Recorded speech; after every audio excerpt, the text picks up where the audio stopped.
Hello বন্ধুরা, welcome to our channel Bangladeshi cooking. চলে এলাম আরেকটি রেসিপি নিয়ে। একদম ঝটপট তৈরি হয়ে যাওয়া 5 মিনিটের চিকেনের রেসিপি।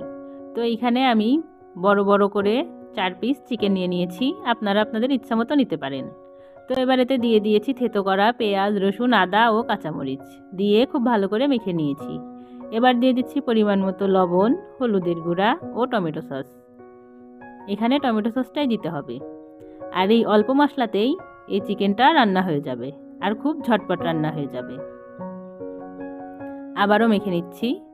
তো হাতে যখন সময় না থাকে তখন এইভাবে চিকেনটা রান্না করলে খুব টেস্টি ও দ্রুত রান্নাটা হয়ে যায়। তো এই তো কড়াইয়ের মধ্যে তেল দিয়ে এবার একে একে আমি চিকেনের পিসগুলো এতে দিয়ে দিচ্ছি আর এপিট ওপিট করে এগুলো ভেজে নিব। তো চিকেনটা ভাজা আপনারা বুঝতেই পারবেন কিভাবে করতে হবে, সেইভাবে এপিট ওপিট করে ভেজে নেবেন। তো এই তো আমি উল্টে দিচ্ছি। উল্টে দেওয়ার পরে এবার আরেকটু মশলা উপর দিয়ে দিচ্ছি। তো এইভাবে আমি আরও 5 মিনিট এগুলো রান্না করে নিব।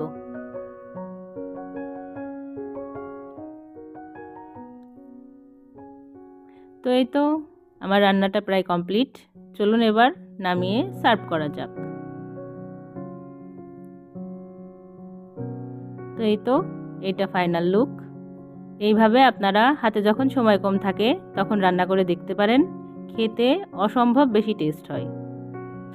তো এটা পোলাওয়ের সাথেও খাওয়া যায়। আমি গরম গরম ভাতের সাথে সার্ভ করছি। একবার বাসায় ট্রাই করে দেখতে পারেন।